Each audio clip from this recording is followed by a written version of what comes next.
Well, we're actually sitting here at the hotel bar with Don and Blotzer and Steven just walked in. I'll bet you none of them got some action like you just did. Nor have a 10-inch vibrating. I don't think so. Nor have a 10-inch vibrating veiny dildo named after them either. Yeah, it's powerful, just like me.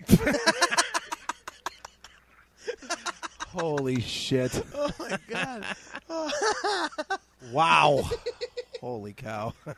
So what are you doing? You guys are just hanging out at the bar? Yeah, we're hanging out at the hotel bar. Don is holding court as usual, right. And Blotzer was there a few minutes ago. Steven walked in a few minutes ago. Carlos Cavazzo and Juan just got out of the van, so they're heading over to the bar, and Eddie Trunk is just kind of wandering around aimlessly here. Ignoring you. Right. Pretty much. Why has he got such a fucking stick up his ass about us? Well, it's not about us. I just don't think he has any interest in anybody but what he does.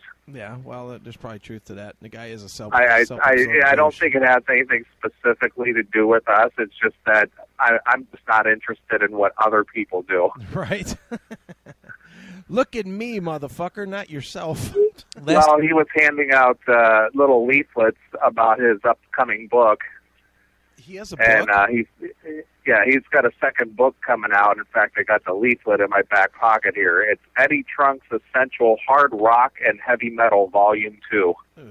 Boy, that sounds really compelling. I think they'll print that on Twitter. So he's interested in the classic metal show when the book comes out, and he can come on and talk about it. Well, that's fine. We'll talk about it. Yeah, I think an interesting question to ask him will be, how is it that the Classic Metal Show is able to interview Susan Tate, but Eddie Trunk is not? Yeah. I don't know the answer to that, but nevertheless, he's walking them out. Nice. And I would like to try to get a hold of him here if he's in the bar area. Let me see if I can find him. See if he's walking around here. Sure. Grab him, grab Dodd, grab somebody. Blotzer, whoever. Blotzer. We want real musicians. This wedding party is being really loud here, so it's really tough to. Well, how dare they? To, how dare they be loud at a wedding? It's not the actual wedding; it's the after wedding, and there was nobody here when we came into the bar, and then all of a sudden this place just got packed.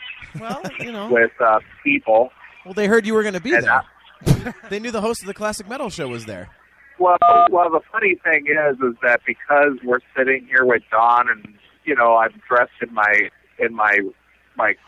rock clothes. Yeah. People just want to buy you drinks. Well, what's wrong with that? That sounds good. I'm gonna buy me some I have to drive. I got a 100-mile drive, and I'm certainly not going to drive and be inebriated. Oh, you pussy. True. So, but my nephew is soaking it up, and they're just buying him drinks just the same. Nice. There you go. There's no law about bagging some pussy though that's throwing itself at you. They're just enjoying. Everybody's enjoying. Nice. I don't think Neeley needs to worry about. It's quite a crowd down here. Very nice. Yeah, you want me to grab Bobby Blotzer? Sure. Yeah, do it. Let me see if I can get a hold of him. I'll walk over here and see if he'll entertain me for a minute. He's holding court as well, but maybe I can pull. Is he wearing the hat? Well, yes, he is actually. He's wearing a do-rag. Oh, nice. Okay. All right. I was wondering if he still had the stage hat. Was it called a fedora, I think? Is that what it is? Yeah, he did wear the fedora on stage, though. The fedora? I got it. Yeah. Hang on a minute. Let me see if I can grab him. This is turning into one of the greatest segments ever. This is going on the best of for sure. Of course.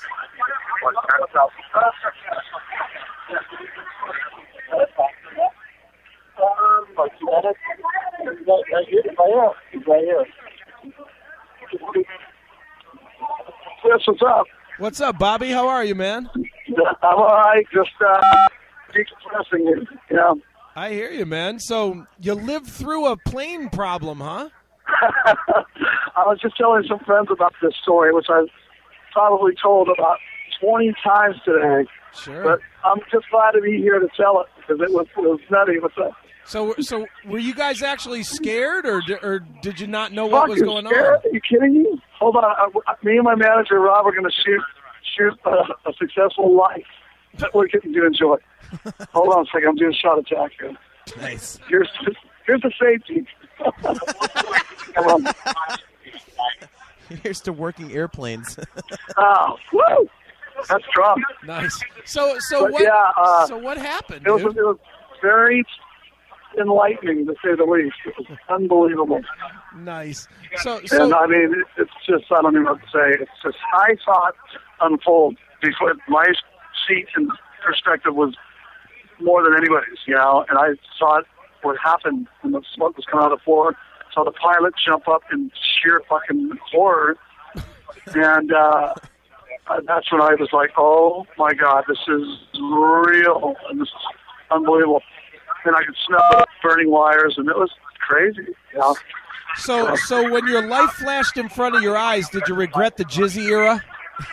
Say it again? I said, when your life flashed in front of your eyes, did you regret the Jizzy era? Am I talking to Metal Sludge here? Oh, nice.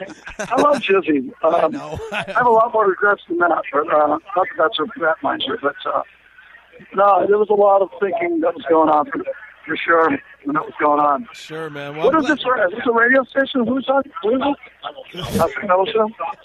Internet? Okay. Yeah. Anyway, so Well, go back to we're here drinking. for a few more days. Go back to drinking, brother. We just wanted to say hi and glad that you're safe, man. Thank you.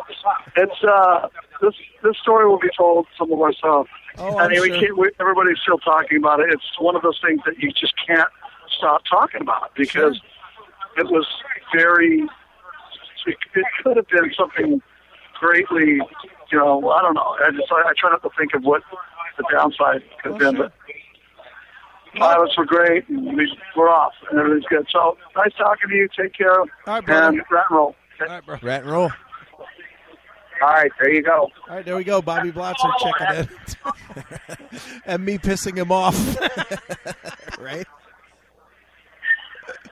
Well, I put him on the spot. I grabbed him. He talked to you. And what else can I do for you? Yeah, well, you might want to walk away now. Here, let me put John on. Hang on a minute. All right. Oh, God. Hang on. I'm not Hey, saying John. the word. John.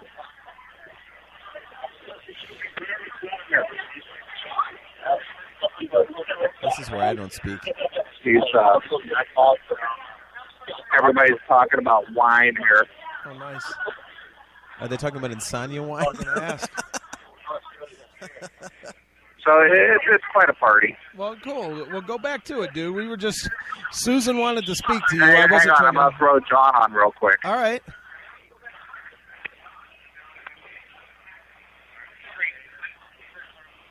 Hey, what's up, buddy? Hey, man. Glad you're alive. Dude, today was fucking weird, bro. It's like, seriously, it was a fucking weird day, man. This whole day is just fucking weird. Was the gig at Wait, least we're not good? on the, dude, we're not on the air, right, are we? Yeah, no, we're on the air. We are on the air? Yeah, we're Yeah. on the air. Oh, shit. Sorry, I'm cursing the storm. Oh, keep going, dude. It's fine. John, All right, John, start you over. John, you could not possibly curse any more than we have all night so far. Are you allowed to curse in this show? Yeah, man, we're good. Dude, seriously? Today fucking sucked, dude. Today was really a fucked day. Why? But you know what? I guess it's... Well, no, we're lucky, dude. We're fine. But it was fucking crazy, man. Seriously, like, the whole... I was actually laughing through the whole thing because it didn't really strike me until tonight it started hitting me. This is the show? I thought I was talking to him personally. What the fuck? He haven't even phoned. Hey, get a beer opener. Let's try these beers. Yeah, like from some exotic brewery, man. Right. Let's try that. It's like I want to try and get him to make Dokken beer. Oh, why did you do that? Did you pull that off? All right, cheers, bro. Thank you. Oh, sorry, I'm having like two conversations at once. I'm at a bar. Hey, Sorry, no worries, man. the No booze worries. takes precedence over the show. Anyway, no, I'm just kidding about that. Yeah, so I guess you heard like 4,000 times already about what happened, but Yeah, well, I mean, dude, it was, believe it or not, I called Neeley because I saw it on CBS News.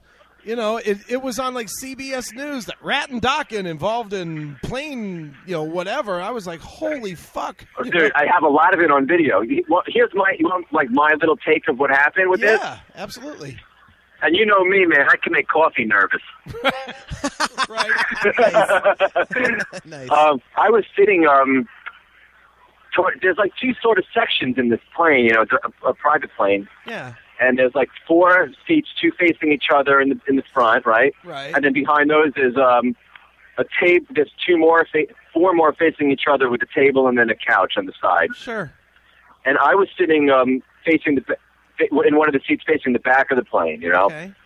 And Warren DeMartini was sitting across from me, and we were sort of facing each other, by the windows. And we started out with a great day. We've been flying around in this plane for the last few days, and. Right. I was filming the takeoff because I was sitting backwards through the window, and I think Warren was filming it too, and we were having a blast. People are ordering, Bloody Marys and the coffee, and we're all hanging like as usual. And right. It was a short flight, which was supposed to be 25 minutes or something, no big deal or whatever, right, sure. And then all of a sudden,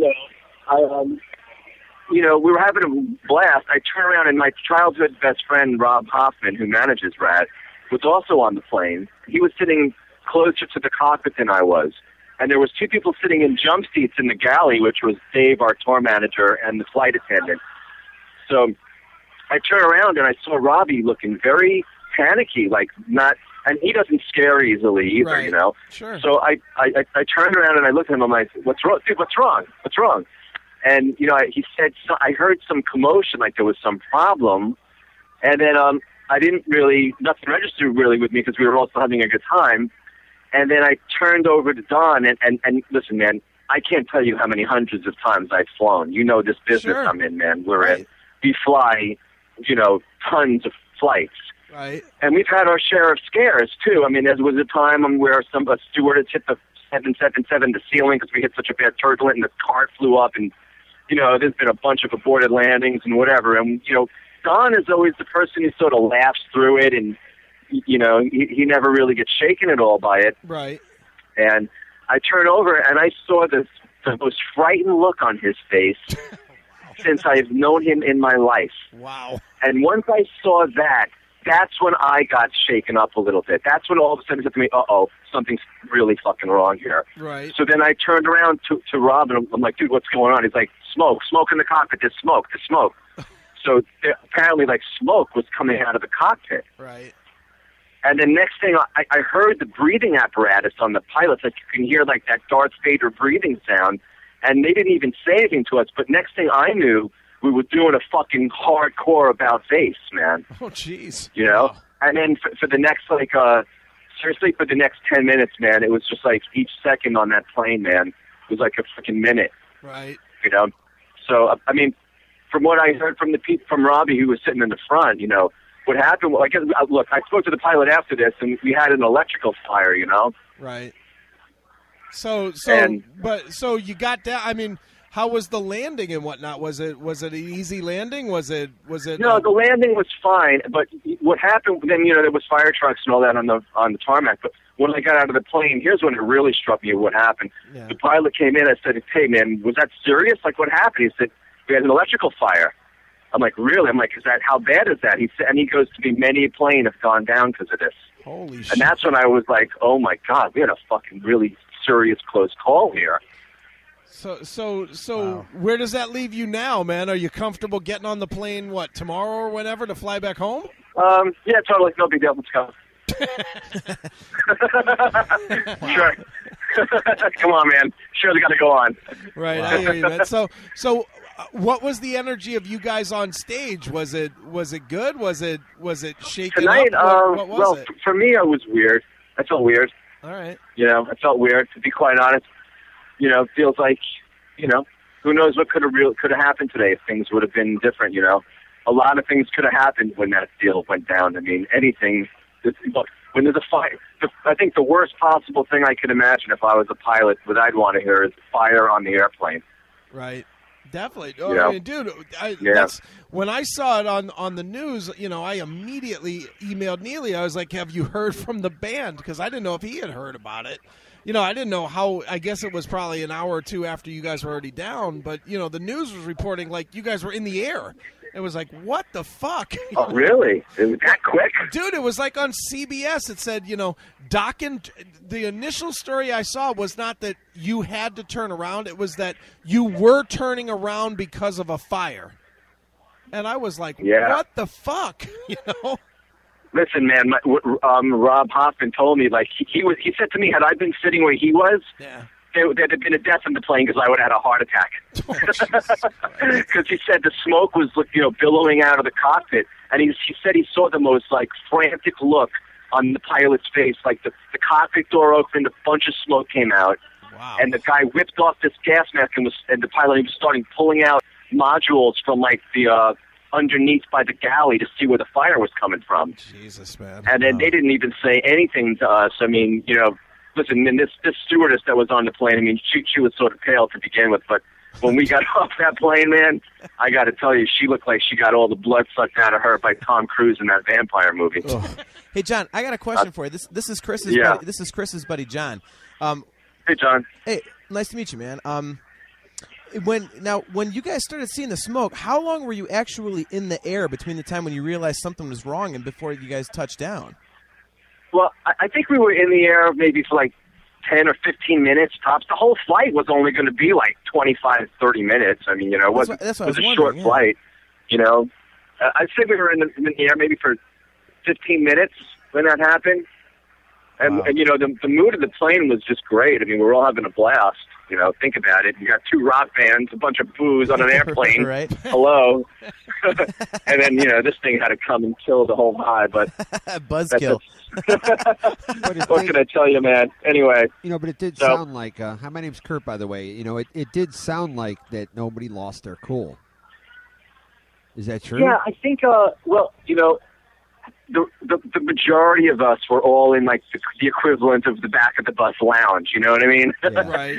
So we didn't really see the people in the front who our tour manager Dave, Rob Hoffman, and Chuck Brennan and Bobby Blotzer. They were the guys that were in the front, really seeing what the hell was going on there because they were looking at what was coming out of that cockpit.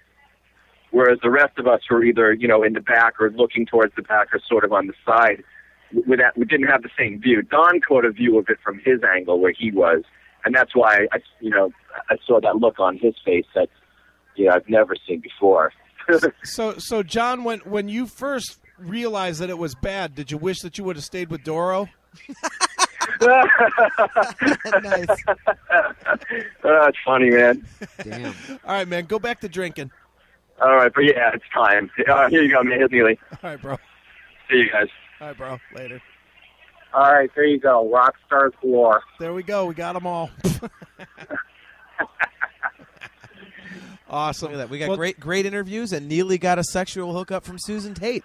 I'd say this is a legendary look segment. At me. This is one of the best segments in CMS history, just about. Nice. Well, dude, go back to partying, man. We'll play some tunes and we'll talk again. And if you call before the end of the show, we will obviously pick up. Yep. All right, man. Well, we'll call on our way back home. All right, sounds good, brother. Neeley, thanks for letting me on the show again, buddy. I appreciate it, man. Thanks All right, Neeley, dude. man. Thank Just you. don't ruin the integrity of it, John. I'm doing well tonight. You'd be proud of me. You'd be very proud of me. All right, man. Well, me, not so much. Yeah. This is the anti-homo show, apparently, for the first hour and a half. So. Nice. All right, let's play some Fast Way and get out of here. All right, brother, I'll talk to you later. See you, Neeley. All right, dude. All right.